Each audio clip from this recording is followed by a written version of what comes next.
Dallas. My name is Demika, and I'm going to be your nurse educator for today. I'm going to educate you about your medications that you're now taking for your diabetes, okay? Your doctor ordered for you to take one medication that's called metformin, and then the other medication that you're going to be taking is called glycet. So, with you taking this medication, it's very important that you understand how the medication works, and also you need to know some of the side effects of your medication and when you need to report some signs and symptoms to your physician. I also want you to know that how you're going to take the medication and the importance of always monitoring your blood glucose levels.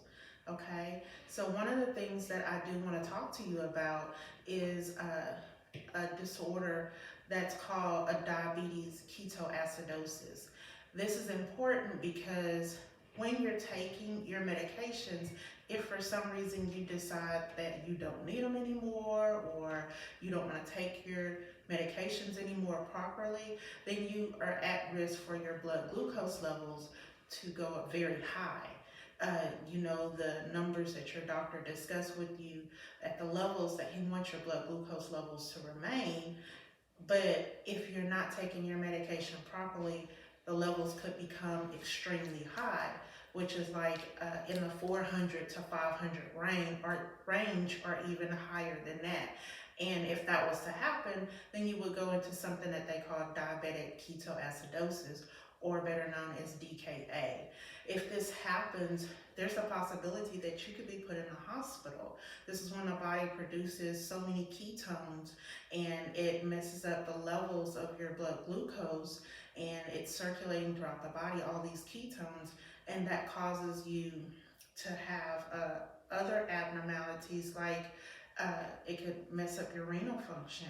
It could also cause electrolyte imbalance. So all your electrolyte levels could be really high or even low.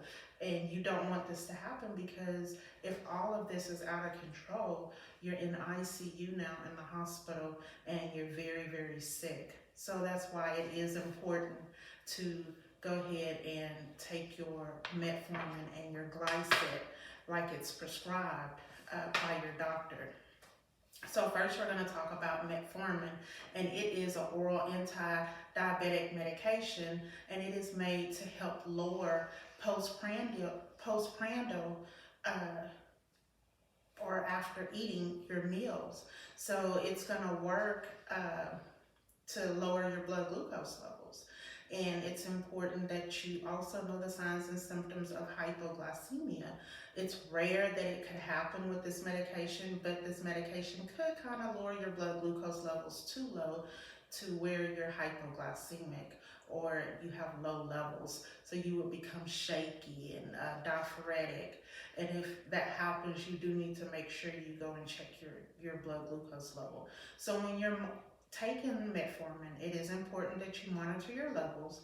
Your metformin is ordered in the morning as well as at night. So before you take your medicine, you need to make sure you check your blood glucose levels. You also, it's a good idea to go ahead and when you take your metformin, try to take it when you're getting ready to eat your meal, because there are some side effects, and the side effects do include a metallic taste in the mouth, nausea, vomiting, even diarrhea. So, and one of the other things that metformin can cause is delayed gastric emptying. So what that means is that your food kind of sit in your stomach longer than what it normally would. So you may have some weight loss because you feel like you're kind of full all the time, but that's why it's a good idea to go ahead and eat when you're taking your medication. That way it will hopefully decrease some of these side effects. However, if you skip a meal and you're still taking your metformin, then that's when you're at risk for hypoglycemia, because you'll take your metformin, it will start working, and then your blood glucose levels will get really, really low. And that could cause a problem. So you want to make sure that you also report to your doctor if you have a lot of abdominal pain, like you can't get it under control and it just hurts all the time.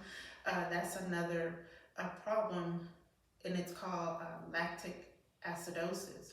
So the doctor would have to treat you for that. So try to make sure that if you notice you're having these side effects and they feel like they're out of control, or you're just they're too bad, you need to go ahead and report it to your doctor. But like I said, please monitor what you eat. Make sure you're eating within your diabetic diet. Try to make sure that you're eating when you get ready to take your medication, and try to make sure that you are monitoring your blood glucose levels. So another thing that we want to discuss next is also when you're taking this metformin, you need to let them know if you plan on having any type of surgery or diagnostic test. You need to let that doctor or surgeon know ahead of time that you're on metformin, because they may decide that they want to hold your medication either before or after this procedure is done. Because the medications that they give you when you take certain tests could affect you because of the metformin. So please let your doctors know ahead of time. So we're going to, talk about another medication that you're on, which is called Glycet. And this one is also an oral diabetic medication, and it's made to help lower your blood glucose levels. This one works a lot faster than metformin. With metformin, they don't know what the peak time is or when the medicine is at its fullest effect, but understand that metformin will last in your system for 12 hours. So just be mindful of that. But with this other medication that you're taking, Glycet, it will start to work. It will reach its peak effect in 1 hour. So it will start to work within 30 minutes. So this medication, you definitely want to make sure you sit down and take the medicine when you're eating. You also want to make sure you check your blood glucose level before you take the medication. Always make sure you eat within your diabetic diet. Make sure that you're checking your blood glucose levels. Make sure that you try to do different exercises. If you exercise before you take your medication or after you take your medication, make sure that you eat, because you want to make sure that your blood glucose levels remain within normal range and you're not hypo or hyperglycemic. Thank you so much. If you have any questions or concerns, please let me know.